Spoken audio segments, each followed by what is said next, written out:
Hello guys, నిన్నటి వీడియోలో మనం data types, variable declaration and variable ఎలా డిక్లేర్ చేయాలి, దానికి ఉన్న రూల్స్ ఏంటి, చివరిలో అసలు ఇంటెండేషన్ అంటే ఏంటి అనేది చూసాం. ఈ రోజుకి వచ్చేపాటికి డేటా టైప్స్లో కంటిన్యూషన్ అనమాట. నిన్న మనం చూసింది ఇంట్, స్ట్రింగ్, ఎస్టిఆర్ అంటే స్ట్రింగ్, తర్వాత ఫ్లోట్ కూడా చూసాం. అవి కాకుండా ఇంకొక రెండు డేటా టైప్స్ కూడా ఉన్నాయి. మెయిన్గా మనం వాడే వాటిలో ఈ మూడు కాకుండా ఇవి రెండు కూడా అక్కడక్కడ తగులుతూ ఉంటాయి అనమాట. ఒకటి బులియన్ అంటే బూల్, రెండోది కాంప్లెక్స్. ఇప్పుడు బులియన్ అంటే ఏంటి, అసలు బులియన్ అంటే ఏంటి? ఏదైనా ప్రోగ్రామింగ్ లాంగ్వేజ్ మనం నేర్చుకుంటున్నాము అంటే మెయిన్గా అది దేని మీద వర్క్ అవుతుంది అనేది తెలియాలి. దేని మీద వర్క్ అవుతుంది? ఏ కంప్యూటర్ అయినా మనం రాసే ఇంగ్లీష్ లాంగ్వేజ్ని అర్థం చేసుకోదు. ఆ ప్రోగ్రామింగ్ లాంగ్వేజ్ని మిషన్ లాంగ్వేజ్లో కన్వర్ట్ చేసుకుంటుంది. మిషన్ లాంగ్వేజ్ అంటే ఏంటి?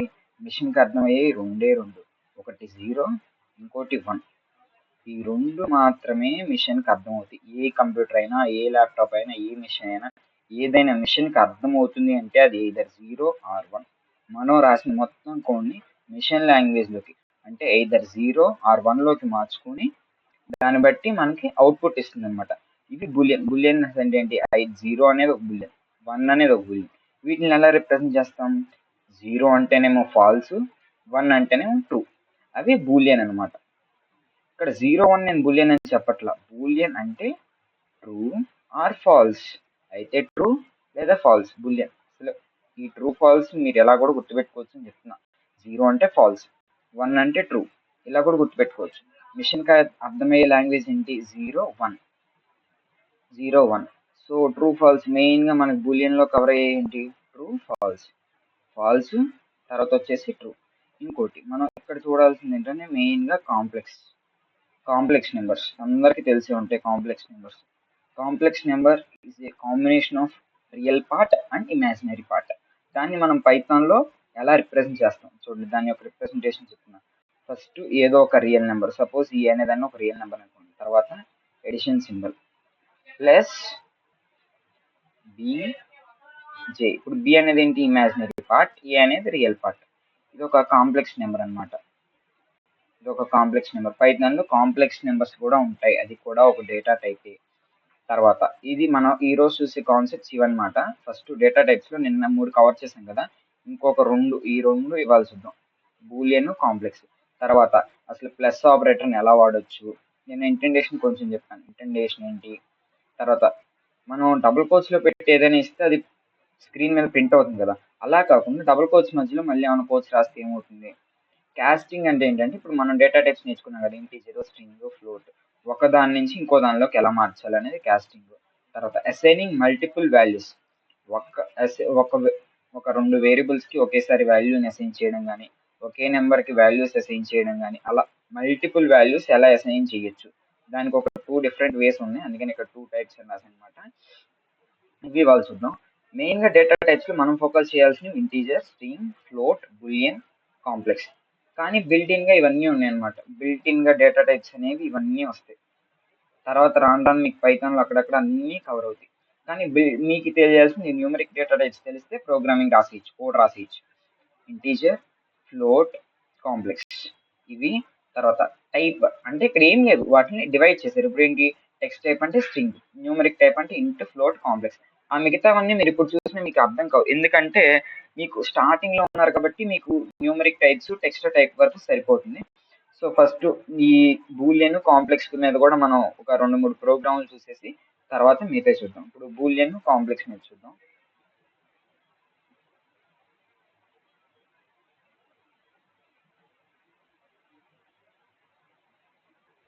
ఫస్ట్ బూలియన్ మీద చూద్దామా? ఫస్ట్ బూలియన్ మీద చూద్దాం. ఏదైనా బూల్ 1 అంటే బూల్ అంటే కీవర్డ్ కదా, so bool 1 equal to falls. First capital letter ఉండాలి, FALSE, ఫాల్స్. చూసారా కలర్ మారిపోయింది, కీవర్డ్స్ కి కలర్స్ మారిపోతాయి. ప్రింట్ బూల్ 1, ఇప్పుడు ఏం ప్రింట్ అవుతుంది? ఫాల్స్ అని ప్రింట్ అవ్వాలి. సేవ్ చేయండి, కంట్రోల్ S. ఆల్రెడీ నేను ఫైల్ సేవ్ చేశాను. సో ఇప్పుడు F5 నొక్కండి మీ సిస్టంలో. సో సారీ, ఒక్క నిమిషం. ఇక్కడ రన్ కొట్టి రన్ మాడ్యూల్ కొట్టండి. ఇక్కడ ఏమొచ్చింది? ఫాల్స్ వచ్చింది. మీరు అలాగే ట్రూ పెడితే ట్రూ వస్తుంది. ఇది దీని యొక్క టైప్ ఏంటో చూస్తే మీకు అర్థమైపోతుంది. ఇక్కడ ప్రింట్ చేశారు కదా, ప్రింట్ చేసిన తర్వాత దాని యొక్క టైప్, మనం టైప్ అనే ఫంక్షన్ నేర్చుకున్నాం కదా, టైప్ ఆఫ్ బూల్ వన్ యొక్క టైప్ ఏంటి. సో ఇది ఇలా ఉంచి కాంప్లెక్స్ కూడా చూద్దాం. సిఓఎంపి మొత్తం పెట్టలేదు ఎందుకంటే కొంచెం పెడతాం. సిఓఎంపి ఈక్వల్ టు 2 + 3j ఇచ్చాను. ప్రింట్ కాంప్లెక్స్ అంటే మొత్తం రాయకుండా సింపుల్ గా సిఓఎంపి అని రాసాను, కాంప్లెక్స్ అని మీకు అర్థం అవడం కోసం. తర్వాత దీని యొక్క టైప్ ఏంటో తెలుసుకుందాం. Print type of COMP. Save చేయండి, మళ్ళీ రన్ క్లిక్ చేయండి, లేదా F5 ప్రెస్ చేసినా సరిపోతుంది. ఇదిగోండి చూడండి, ఫాల్స్ అని వచ్చిందా. తర్వాత అదే టైప్ ఫాల్స్ అంటే ఏంటి, బూల్ అంటే boolean, either true or false, ఇవి రెండు మాత్రమే బూలియన్. తర్వాత 2 + 3j కాంప్లెక్స్ నెంబర్స్, మీరు ఇంటర్మీడియట్ లో నేర్చుకుంటారు కాంప్లెక్స్ నెంబర్స్ అనే చాప్టర్ లో. 2 + 3j క్లాస్, ఏంటి కాంప్లెక్స్, ఇవన్నీ క్లాసెస్ అన్నమాట. సో అందుకే మనకు ముందు ఇక్కడ క్లాస్ అని వస్తుంది. కాంప్లెక్స్ అనే డేటా టైప్ తెలిసింది కదా, ఇక్కడ వరకు ఓకే కదా. ఇక్కడ ఏం చేద్దాం అంటే, ఇప్పుడు ప్లస్ అయినా పెట్టచ్చు, మైనస్ అయినా పెట్టచ్చు. ముందు నెంబర్ తీసేసి చూద్దాం. 3j అంటే మన ఫామ్ తెలుసు కదా, a + bj అని నేర్చుకున్నాం కదా. ఇలా అయితే ఏం చేస్తుంది, ఇలా అయితే ఏం జరుగుతుందో చూద్దాం. రన్ మాడ్యూల్ అయినా కాంప్లెక్స్ ఏనండి. ఎందుకు అంటే ఆ ఫార్మాట్ 3j పైథాన్ లో a + bj, ఇక్కడ ఏదర్ ఏ, ఇప్పుడు మనం 0 పెట్టి ఉండొచ్చు కదా, 3j అంటే ఏ 0 అయి ఉండొచ్చు కదా. సో అందుకే అది కాంప్లెక్స్ అనిస్తుంది. మైనస్ పెట్టుకోండి, దాని ముందు మైనస్ పెట్టండి, మళ్ళీ సేవ్ చేయండి, మళ్ళీ రన్ కొట్టండి, మళ్ళీ రన్ కొట్టినా మీకు అది మళ్ళీ కాంప్లెక్స్ అని చూపిస్తుంది. చూడండి ఇక్కడ మారిపోయింది చూసారు. ఇందాక మనం +3j అన్నప్పుడు అది 0 కింద తీసుకుంది, -0 -3j ఆ ఫార్మాట్ లో తీసుకుంది. అలా అయినా ఒకటే కదా, -0 ఉన్నా లేకపోయినా ఒకటే, ముందు ఉన్నా ఒకటే కదా. సో ఇదనమాట డేటా టైప్స్ కి సంబంధించి. నెక్స్ట్ థింగ్ ఏంటంటే ప్లస్ ఆపరేటర్ని ఎలా యూజ్ చేయాలి. ఇదేంటి, మీరు కొత్తగా ప్లస్ ఆపరేటర్ని ఎలా యూజ్ చేయాలంటున్నారు ఏంటి, ప్లస్ ఎడిషన్కే కదా యూజ్ చేస్తాం అని అనుకుంటున్నారా. సరే చెప్తాను చూడండి. ప్రింట్ 2 + 3 ఏమవుతుంది, ఏంటి ఇది కూడా తెలీదా, 5 కదా, దీన్ని కూడా స్పెషల్ గా చెప్పాలా ఏంటి అనుకుంటున్నారు అనమాట. సరే చూద్దాం. 5 అవుతుంది కాదంట్లా. ఇంకొక కేసు చెప్తా, అప్పుడు మీకు కొంచెం డిఫరెంట్ అనిపించవచ్చు. అదేంటి అంటే, ఇప్పుడు చూడండి, ప్రింట్ 2 + 3 ఇప్పుడు ఏమొస్తుంది చెప్పండి. దీనికి డిఫరెన్స్ ఏంటి, ఈ స్టేట్మెంట్ కి డిఫరెన్స్ ఏంటి. ఇక్కడ 2 అంటే ఇంటీజర్, 3 అన్న ఇంటీజర్. ఇక్కడ 2 అంటే స్ట్రింగ్, ఇక్కడ 3 అంటే స్ట్రింగ్. ఇక్కడ 2 అన్న స్ట్రింగే, 3 అన్న స్ట్రింగే. ఆ పైన ప్రింట్ స్టేట్మెంట్, ఇక్కడ ప్రింట్ స్టేట్మెంట్ లో 2 అన్న ఇంటీజరే, 3 అన్న ఇంటీజరే. సో ఇక్కడ ఏం రావాలి, 2 + 3 అవ్వవు, ఎందుకంటే మనం రెండు స్ట్రింగ్స్ ని యాడ్ చేస్తున్నాం. ఒక విషయం గుర్తుపెట్టుకోండి, ఎప్పుడైనా సరే మనం వేరియబుల్స్ లో ఇంటీజర్స్ ని యాడ్ చేయొచ్చు, ఫ్లోట్స్ ని యాడ్ చేయొచ్చు, స్ట్రింగ్స్ ని కూడా యాడ్ చేయొచ్చు. బట్ కాతే రిజల్ట్ మనకి 5 రాదు, 23 వస్తుంది. చూడండి అది 23 వచ్చింది. అంటే ఏంటంటే స్ట్రింగ్స్ కి నువ్వు ప్లస్ ఆపరేటర్ అనేది అప్లై చేస్తే, ఏదైనా రెండు స్ట్రింగ్స్ మధ్యలో ప్లస్ ఆపరేటర్ పెట్టావు అంటే రెండు పక్క పక్కనే వస్తాయి. నీ పేరుని రాసుకున్నా, లేదా మీ ఇంటి పేరు నీ పేరు కలిపి రాసుకున్నా, ఎలా రాసుకున్నా అవి కలిపే వస్తాయి. అందుకే ప్లస్ ఆపరేటర్ అనేది మనం ఇలా కూడా వాడచ్చు. సపోజ్ నేను అలా కాకుండా ఇప్పుడు మీకు చెప్పినట్టు రాస్తున్నాను, code explore plus with Krishna.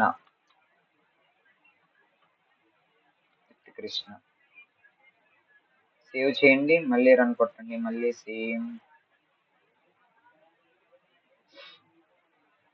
ఇక్కడ చూసారా, code explore with Krishna same అనమాట. మీరు ఎడిషన్ చేయొచ్చు నెంబర్స్ ని, బట్ కానీ మీరు స్ట్రింగ్స్ ని కూడా ఎడిషన్ చేయొచ్చు. రెండు స్ట్రింగ్స్ ని కలిపితే ఆ రెండు స్ట్రింగ్స్ ని పక్క పక్కనే వస్తాయి. ఇంకా మనం అనుకున్నవి ఏంటివి, ప్లస్ ఆపరేటర్ ని ఎలా యూజ్ చేయాలో చూసాం. సో సెకండ్ థింగ్ అయిపోయింది. తర్వాత ఇంటెండేషన్ ఇన్ పైథాన్, నేను మీకు చాలా చెప్పినట్టున్నా ఇంటెండేషన్ గురించి. ఇప్పుడు సింపుల్ గా మాక్సిమం ఇంటెండేషన్ అర్థం అవ్వాలంటే ఇఫ్ స్టేట్మెంట్స్, ఫర్ లూప్స్ ఇవన్నీ వస్తే మీకు ఇంటెండేషన్ అర్థమవుతుంది. సారీ, పవర్ కట్ అయింది, మీకు ఈ స్క్రీన్ కనిపిస్తుంది అనుకుంటా. ఇక్కడ ప్రింట్ దగ్గర ఒక ట్యాబ్ స్పేస్ ఇచ్చాను అనమాట. ఇప్పుడు సేవ్ చేసి మళ్ళీ రన్ చేయండి. మళ్ళీ రన్ చేస్తే మీకు ఇక్కడ అన్ఎక్స్పెక్టెడ్ ఇంటెండ్ అంటే ఏదైనా మనం రాసేటప్పుడు అంతా ఒక ఆర్డర్ లో ఉండాలన్నమాట. ఎక్కడ ఎక్స్ట్రా స్పేసెస్ కానీ, లేదా మీరు ఓకే. ఓకే. సిలో కానీ, జావాలో కానీ రాసినట్టు సిలో, జావాలో మనకి కర్లీ బ్రేసెస్ ఉంటాయి. ఇక్కడ కర్లీ బ్రేసెస్ ఉండవు. ఇక్కడ మెయిన్‌లీ మనం ఫోకస్ చేయాల్సింది ఏంటంటే ఇంటెండేషన్. ఇంటెండేషన్ మీద ఫోకస్ చేయాలి. సో, ఇది ఇంటెండేషన్‌కి సంబంధించి. ఇంకా మీకు ఇంటెండేషన్ డెప్త్ ఎప్పుడు తెలుస్తదంటే if else, if else if, for, while ఇవన్నీ నేర్చుకున్నప్పుడు మీకు ఇంటెండేషన్ పూర్తిగా తెలుస్తుందన్నమాట. సో, అప్పటి వరకు వెయిట్ చేయండి. ఇక్కడ ఏంటంటే కోట్స్, ఇన్సైడ్ కోట్స్ అంటే ఏంటంటే ఇప్పుడు నిన్న మనం ఏం రాసాం? ఇక్కడ చూడండి, ఇదని తీసేద్దాం. ఇక్కడ ఏముంది? కోడ్ ఎక్స్ప్లోర్ విత్ కృష్ణ అని ఉంది కదా, మళ్ళీ సేవ్ చేశాను. ఇప్పుడు ఏంటంటే నేనేం పెడుతున్నానంటే నా పేరుని కృష్ణ అనే పేరుని నేను మళ్ళీ డబుల్ కోట్స్ లో పెడదాం అనుకుంటున్నా.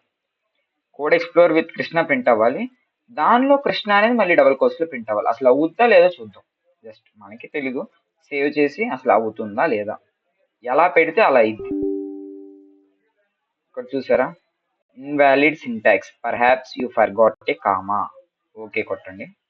ఇక్కడ మనకి ఎందుకు రాలేదు అంటే ఆల్రెడీ మనం ఇక్కడ లోడ్ చేయడం మర్చిపోయాం. ఏంటో చెప్పండి అది.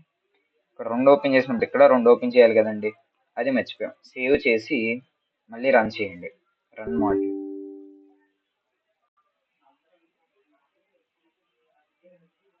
ఓకే,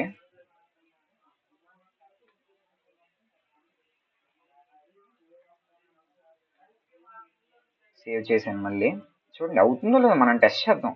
అవ్వాలని రూల్ లేదు కదా, అవ్వట్లా. ఇలా అయితే అవ్వట్లా. సింగిల్ కోచ్ పెట్టి చూడండి ఒకసారి. డబుల్ కోచ్ కాదు, సింగిల్ కోచ్ పెట్టి చూడండి. ఏమో సింగిల్ కోచ్ పెడితే అవుద్దేమో, మనకు తెలియదు కదా. ఇదిగోండి, ఇందాక మీరు అబ్జర్వ్ చేస్తే ఇందాక కృష్ణ అనేది గ్రీన్ కలర్ లో రాలా, ఇప్పుడు కృష్ణ అనేది గ్రీన్ కలర్ లో వచ్చిందండి. ఇప్పుడు ఎర్ర రాదు చూడండి, ఇప్పుడు డైరెక్ట్ గా రన్ అయిపోద్ది. కృష్ణ అనేది సింగిల్ కోచ్ లో వస్తుంది చూడండి, కావాల్సి అవుట్పుట్.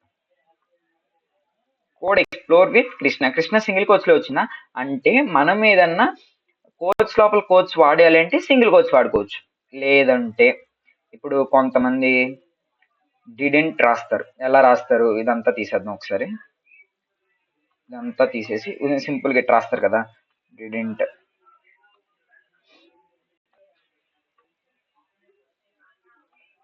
డిడెంట్ సేవ్ చేస్తున్నాను. ఇది కూడా ప్రింట్ అయిద్దో లేదు చూడండి ఒకసారి. రన్ మాడ్యూల్ డిడెంట్, అదిగోండి ఇక్కడ ఇక్కడ వచ్చింది చూసారా, అది అది రావడం కోసం కోచ్ ఇన్సైడ్ కోచ్ అని నేను చెప్పాను అనమాట. ఆ కాన్సెప్ట్ అందుకని తీసుకున్నాను. అది మీకు వెల్కమ్. కొన్నిట్లో మనం వాడతాం అనమాట, అప్పుడు అవి వస్తాయా లేవా అనేది మీకు తెలియాలి. నెక్స్ట్ కాస్టింగ్ అంటే ఏం చెప్పాను? ఒక్క డేటా టైప్ నుంచి ఇంకో డేటా టైప్ కి కన్వర్షన్ చేయడం. ఇప్పుడు అలా మనం నేర్చుకున్న డేటా టైప్స్ ఏంటి? Integer, string, bool, complex. ఇప్పుడు ఇక్కడ సపోజ్ కాంప్లెక్స్ తీసాం కదా, మనం కాంప్లెక్స్ ని ఇంటీజర్ లోకి మారుద్దాం అనుకుంటున్నాం. ప్రింట్ మనం దేనిలోకి మారుద్దాం అనుకుంటున్నాం? ఇంటీజర్. ఇంటీజర్ యొక్క కీవర్డ్ ఏంటి? ఇంట్. ఇంట్. సో మనం మారుద్దాం అనుకున్నది ఏంటి? కాంప్లెక్స్. ఆ కాంప్లెక్స్ యొక్క వేరియబుల్ నేమ్ ఏంటి? COMP. సో ఇంట్ ఆఫ్ కాంప్ అంటే ఇప్పుడు మనం మార్చాలనుకున్నది ఇంటీజర్ అనే కీవర్డ్ లోకి పంపిస్తున్నాం. సో అదేమవుతుంది? ఆటోమేటిక్ గా ఇంటీజర్ అయిపోతుంది. ఒకసారి చూడండి, అవుద్దో లేదు చూద్దాం.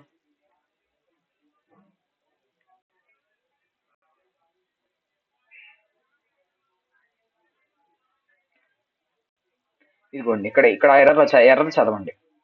ఇంటీజర్ లో మనం ఒక ఆర్గ్యుమెంట్, అంటే మనం ఇంటీజర్ లోపల పెట్టిన దాన్ని ఒక ఆర్గ్యుమెంట్ అంటాం. ఇక్కడ ఏమి ఇచ్చాడు? Argument must be string a bytes like object or real number not complex. అంటే మనం కాంప్లెక్స్ ని ఇంటీజర్ లోకి మార్చలేమని చెప్తున్నాడు. ఇప్పుడు మనం ఏం చేద్దాం అంటే ఏదైనా ఒక స్ట్రింగ్ తీసుకుందాం. ఇక్కడే ఇందాక మనం తీసుకున్నాం కదా, నమ్ ఈక్వల్ టు 2 అని తీసుకున్నాం. ఇందాక తీసుకున్నాం కదా. సో ఇప్పుడు ఏంటంటే నమ్ని ఇంటీజర్ లోకి మారుస్తున్నాం చూడండి. నమ్ని ఇంటీజర్ లోకి మార్చినప్పుడు ఏమైంది? ఓకే, పవర్ వచ్చినట్టుంది. ఓకే, ఇప్పుడు ఇక్కడ చూడండి, ఇక్కడ మామూలుగా మనం స్ట్రింగ్ ని ప్రింట్ చేస్తే ఒక్కోసారి సింగిల్ కోచ్ రావచ్చు, రాకపోవచ్చు. మనం ఇక్కడ 2 ని మార్చాం, సో మనకు అందుకే ఏం రాల. సో దాని యొక్క టైప్ ఏంటో కూడా తెలుసుకుందాం, మార్చాం కాబట్టి. సో ప్రింట్ టైప్ ఆఫ్ నమ్. నమ్స్ కాదండి, సారీ నమ్స్ పడింది. సేవ్ చేసి సార్ రన్ చేసి చూడండి. రన్ చేస్తే మీకే అర్థమైపోతుంది అక్కడ ఏం రావాలి, ఏం వస్తుంది అనేది. సో ఎస్టిఆర్ ఇక్కడ చూసారు, అబ్జర్వ్ చేశారా కింద ఎస్టిఆర్ అని వచ్చింది, మళ్ళీ పవర్ పోయినట్టుంది. ఓకే, మళ్ళీ ఎస్టిఆర్ అని వచ్చింది అంటే స్ట్రింగ్ లోకి మారింది. ఓకేనా, అలా మీరు ఏ డేటా టైప్ నుంచి ఏ డేటా టైప్ కానీ మార్చచ్చు. ఇప్పుడు అదే స్ట్రింగ్ ని ఫ్లోట్ లోకి మార్చుదాం చూడండి. ఎందుకు మళ్ళీ ఇక్కడ మార్చేద్దాం చూడండి. FLOAT ఫ్లోట్ అంటే డెసిమల్ పాయింట్స్ కి కీవర్డ్ ఏంటి, ఫ్లోట్ కదా. సో ఫ్లోట్ కి చూడండి, సేవ్ చేశాను, రన్ కొడుతున్నాను, రన్ మాడ్యూల్. ఇదిగోండి మళ్ళీ ఎస్టిఆర్ అని వచ్చింది. ఇక్కడ 2.0 ఎందుకు వచ్చిందని అంటారా, మనం డెసిమల్స్ కదండి, డెసిమల్స్ అంటే పాయింట్ తర్వాత సంథింగ్ ఉండాలి, మనం ఏం చేసాం పాయింట్స్ ఏమి ఇవ్వాల. సో అదే డైరెక్ట్ గా 0.0 అని పెట్టేస్తుంది అనమాట. సో అది ఎందుకంటే it must be float, string ని ఫ్లోట్ లో కన్వర్ట్ చేస్తున్నాం, ఖచ్చితంగా ఫ్లోట్ అయ్యి ఉండాలి. ఫ్లోట్ అంటే ఏంటి, ఆటోమేటిక్ గా పాయింట్స్. ఇది అనమాట, ఇది కాస్టింగ్ సంబంధించి. ఒక్క నిమిషం, కాస్టింగ్ తర్వాత ఇంకేముంది. ఓకే, కాస్టింగ్ అయిపోయింది. సో కాస్టింగ్ కూడా అయిపోయింది. కాస్టింగ్ అయిపోయిన తర్వాత ఇంకా మనకేంటంటే అసైనింగ్ మల్టిపుల్ వాల్యూస్. ఇప్పుడు ఇదంతా తీసేస్తున్నాను. Assigning multiple values. Assigning multiple values అంటే ఏంటంటే, ఇప్పుడు సపోజ్ చూడండి, ఏ ఈక్వల్ టు 2 అన్నాను అంటే సింగిల్ వేరియబుల్ కి సింగిల్ వాల్యూ అసైన్ చేసాం. ఇప్పుడు అలా కాకుండా మల్టిపుల్ వేరియబుల్స్ కి మల్టిపుల్ వాల్యూస్ ఎలా అసైన్ చేయాలి, అదొక 2 వేస్ ఉంది. ఇక్కడ కామెంట్ లో పెట్టి రాసేస్తున్నాను చూడండి. టైప్ 1 ఏంటంటే చూడండి, A comma B comma C 3 variables తీసుకున్నా, ఈక్వల్ టు 3 వాల్యూస్ అసైన్ చేయండి. కామాలు పెట్టినాం, ఇక్కడ కామాలు పెట్టండి, అంతే అయిపోయినట్టే. 1 కామా 2 కామా 3 అంతే. ప్రింట్ కొట్టండి, ప్రింట్ లో కూడా అంతే, మీరు ఒకదాన్ని ప్రింట్ చేయక్కర్ల పద్దాక. A comma B comma C కామాతో సపరేట్ చేయండి సరిపోతుంది, మీకు ప్రింట్ చేయాలనుకున్నాయి. కామా సి అంతే. ఇప్పుడు చూడండి, మీకు 1 2 3 ప్రింట్ అవుతాయా, ప్రింట్ అవ్వా, ఎందుకు అవ్వు, 1 2 3 ప్రింట్ అయిపోతాయి. చూడండి 1 2 3 వచ్చినాయా. ఇలా కాకుండా మల్టిపుల్ వేరియబుల్స్ కి సింగిల్ వాల్యూని ఎలా అసైన్ చేయాలి. ఇప్పుడు ఏబిసికి 1 2 3 అసైన్ చేసాం. సో అదే ఏబిసికి ఒకే నెంబర్ ని ఒకేసారి ఎలా అసైన్ చేయాలి. A comma B comma C equal to 10 అని అసైన్ చేస్తున్నాం. ఇప్పుడు ఈ 10 అనే నెంబరు ఏకి బికి సికి మూడిట్లకి అసైన్ అవుతుంది. Print A comma B comma C, control S, run module. Cannot unpack non iterable int. Sorry అండి, ఇది చిన్న సింటాక్స్ ఎర్రర్, ఒకసారి నేను చెప్తా చూడండి. కామాలు కాదు, ఇక్కడ చిన్న మిస్టేక్, సారీ అండి ఏమనుకోవద్దు. ఎలా అంటే ఇలా అనమాట. సారీ, నేను సింటాక్స్ డిఫర్ అయిపోయాను. ఇక్కడ A equal to B equal to C equal to 10 అంటే ఇప్పుడు A value B value C value 3 values కి 10 మారిపోతాయి అనమాట, 10 కి మారిపోతాయి. సో మళ్ళీ అన్ని 10లు ప్రింట్ అయినాయి, చూసారా 10లు ప్రింట్ అయినాయి. ఇలా ఎర్రర్స్ వచ్చినప్పుడు మీరు ఎర్రర్స్ వస్తే నాకు రాదేమో, ఎర్రర్స్ వచ్చినప్పుడు ఎర్రర్ ని చదవండి. ఎర్రర్ ని చదివి అక్కడ ఎర్రర్ ఏంటో ఎక్కువ ఎవరికైతే ఎక్కువ ఎర్రర్స్ వస్తాయో ప్రోగ్రామింగ్ లాంగ్వేజ్ నేర్చుకునేటప్పుడు వాళ్ళకి కొంచెం కాన్సెప్ట్స్ ఐడియా ఉంటాయి. ఎందుకు అంటే వాళ్ళు ఒక కోడ్ లో ఒక ఎర్రర్ వచ్చిందంటే నెక్స్ట్ టైం అది వచ్చినప్పుడు దాన్ని ఎలా సాల్వ్ చేయాలనేది వాళ్ళకి తెలిసిపోతుంది. నాకేదో ఎర్రర్స్ వస్తున్నాయి కాబట్టి నేను ఇలా చెప్పడం కాదు, అది నాకు తెలుసు. జస్ట్ నేను పైన ఇలా రాసా కాబట్టి ఒక ఫ్లోలో అది కూడా అలా రాసా అనమాట.